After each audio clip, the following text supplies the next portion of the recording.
Bonjour à toutes et bienvenue dans ce nouvel épisode de Bulle de Femme. Alors sachez que ça fait à peu près une dizaine de fois que j'enregistre cet épisode sur un sujet qui n'est pas des plus faciles, qui aborde les traumatismes sexuels et le sentiment de culpabilité que l'on peut avoir après un traumatisme sexuel. Et je vais essayer de faire un épisode d'une traite, mais c'est possible qu'à certains moments je fasse certaines coupures pour pouvoir reprendre mon souffle et reprendre mon fil des pensées et le fil du sujet. En tout cas, je vous souhaite une très bonne écoute et je vous dis à tout de suite.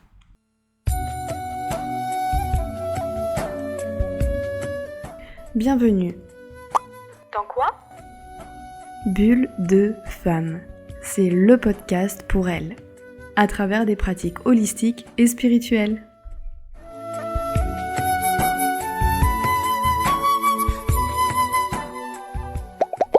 Alors tout d'abord, pourquoi j'ai décidé de vous parler de ce sujet ?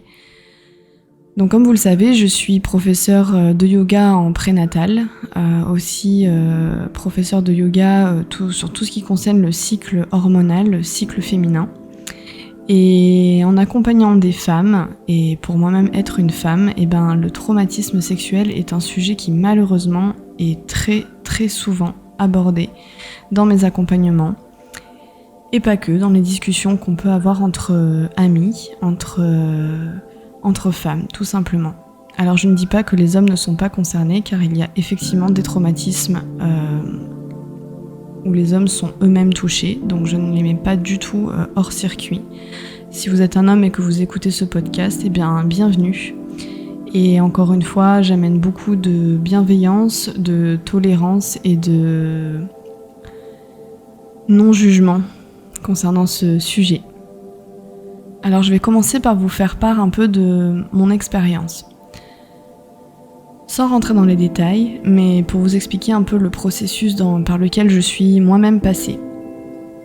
Donc il se trouve qu'à l'âge de 19 ans, j'ai eu un traumatisme sexuel avec un homme de 35 ans, avec qui je n'étais absolument pas en relation, c'était clairement quelqu'un d'étranger à mon cercle intime.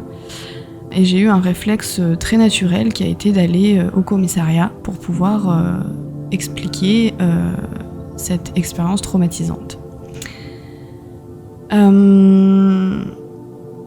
Malheureusement, comme beaucoup de témoignages qu'on a pu entendre, notamment avec l'événement MeToo, à cette époque-là, donc il y a 11 ans, j'ai donc voulu aller faire ma déposition au commissariat.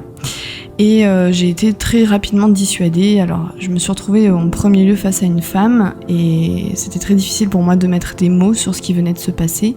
Et surtout je n'avais aucune marque physique et puis j'avais pris le temps de rentrer chez moi, de prendre une douche car c'était mon premier réflexe et de me reposer avant de pouvoir m'exprimer sur ce sujet. Donc suite à ça, j'ai été malheureusement pas mal dissuadée par la femme en face de moi qui était elle-même très occupée et préoccupée par la queue infinie qu'il y avait au commissariat pour différentes dépositions.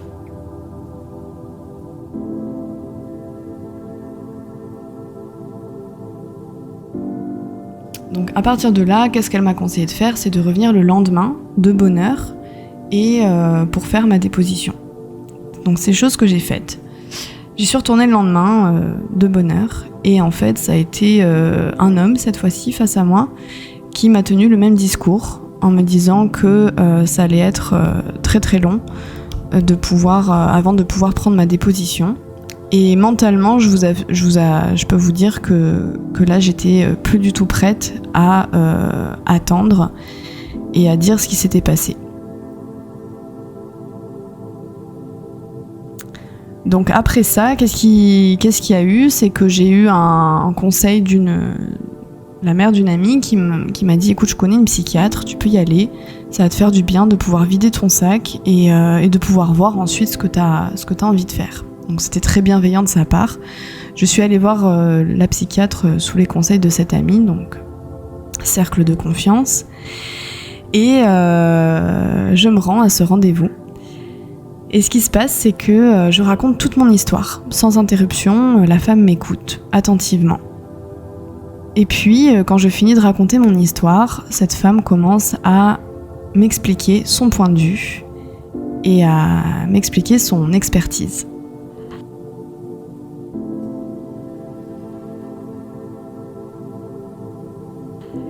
Et là, j'ai plus les mots. J'ai plus les mots, ma gorge se serre, la colère m'envahit. Et en sortant de son bureau, je me dis une chose, plus jamais je parle de ce qui s'est passé aux institutions. Quand je dis les institutions, c'est psychiatre, psychologue, police, voilà. Alors j'en parle à mes amis, j'en parle à mon cercle proche, mais je n'en parle plus aux institutions.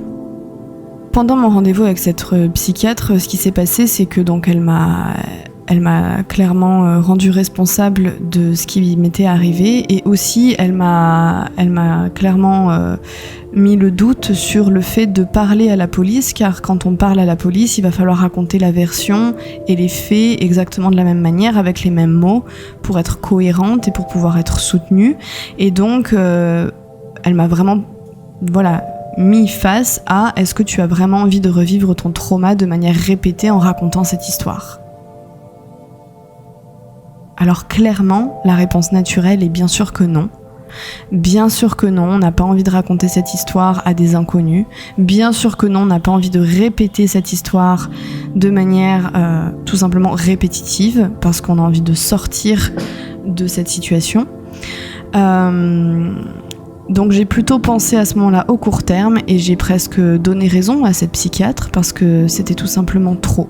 C'était tout simplement trop pour moi, jeune fille de 19 ans, qui voulait du soutien et qui cherchait à se faire défendre.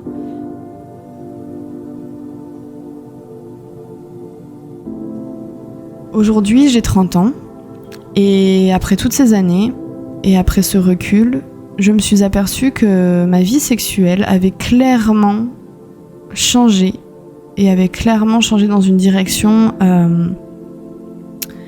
qui était assez chaotique finalement, parce que j'enchaînais en fait les relations et je ne savais plus où poser mes limites, parce que quand on a un traumatisme sexuel, il faut savoir que les limites ont été dépassées. Donc comment se réapproprier nos propres limites, sachant qu'elles ont déjà été enfreintes.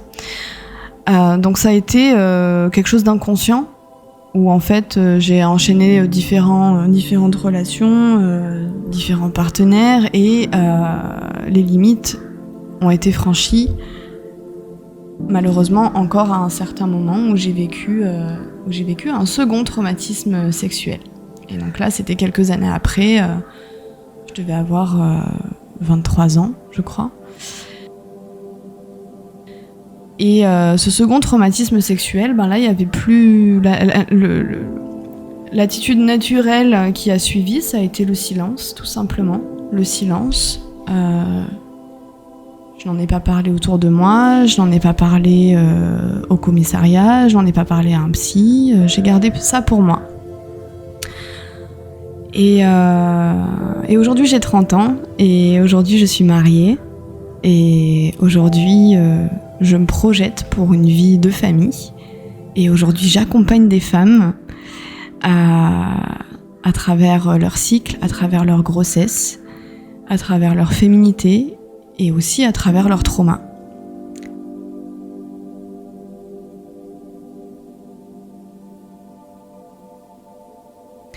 Je ne suis pas mon trauma, je ne suis pas mes émotions, je suis beaucoup plus. Et ça vaut pour tout le monde.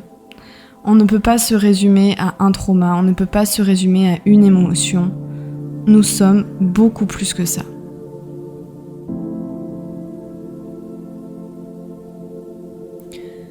Donc depuis toutes ces années, j'ai quand même revu des psychologues. Je suis actuellement toujours suivie par un psychologue. Mais c'était autour d'autres thématiques que les traumas sexuels, évidemment, c'était sur d'autres thématiques du quotidien. Et ça a été que en créant vraiment un lien de confiance avec mon thérapeute que j'ai pu tout simplement me livrer une seconde fois sur mes traumas sexuels et que j'ai pu du coup mettre des mots sur mes mots MAUX et commencer à me libérer un peu de cette emprise oppressive qu'est le silence après un traumatisme. Mon psy m'a dit cette phrase, cette simple phrase, que jamais j'aurais pensé qu'elle avait de l'importance. Tu n'es pas responsable de ce qui t'est arrivé. Ce n'est pas ta faute. Ce n'était pas de ta faute. Alors, en entendant cette phrase, d'un premier abord, j'étais là, évidemment que ça n'était pas de ma faute. Et d'un second abord, l'émotion est venue. Et j'ai réalisé qu'en fait, la couverture de la culpabilité, elle était bien collée. Et ça m'a fait un bien fou. Ça m'a fait un bien fou de pouvoir enfin libérer ses larmes, de pouvoir enfin parler à quelqu'un qui nous écoute, de pouvoir parler enfin face à quelqu'un qui n'était pas dans le jugement, qui n'était pas là pour nous rabaisser. Parfois, on n'a rien d'autre à faire que d'écouter. Et sache que oui, tu peux aller mieux. Que oui, tu peux construire la famille que tu veux. Que oui, tu peux te réapproprier ton corps. Que oui, tu peux réapproprier ta sexualité. Que oui, le partenaire que tu as en face de toi peut te respecter. Oui, ça existe et c'est possible. C'est un processus, ça prend du temps, laisse-toi du temps.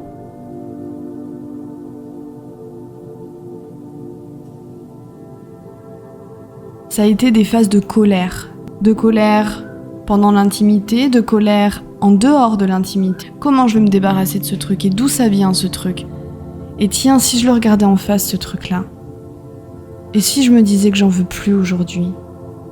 Parce que j'ai le droit de lâcher ça. J'ai le droit de m'en débarrasser, j'ai le droit d'avoir envie de m'en débarrasser. J'ai le droit de le visualiser. J'ai le droit de me dire que ça appartient au passé. J'ai le droit d'avancer dans une relation saine. J'ai le droit de poser mes limites. J'ai le droit de dire non.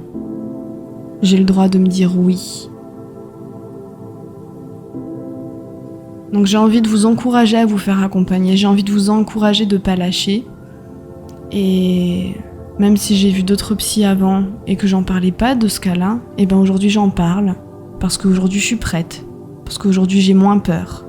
Parce qu'aujourd'hui j'ai plus peur.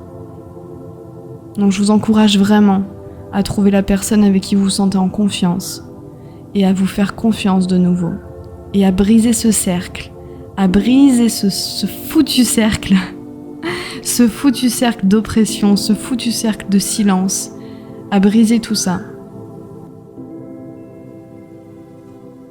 Alors voilà, je vais arrêter l'épisode ici, un épisode éprouvant, un épisode qui j'espère vous encourage. N'hésitez pas à m'écrire, m'envoyer des messages et à créer du lien autour de vous, du lien de soutien. Vous savez qu'est-ce qui est bon pour vous. Vous savez quelles sont les personnes qui vous écoutent. Faites-vous confiance. Et le passé appartiendra au passé. Mais ça, c'est un cheminement. Alors encore une fois, beaucoup de courage et je vous souhaite une magnifique semaine. Et je verrai le prochain sujet. En tout cas, je suis très heureuse d'avoir enfin pu faire cet épisode aujourd'hui. Et je vous souhaite une magnifique semaine. Prenez bien soin de vous.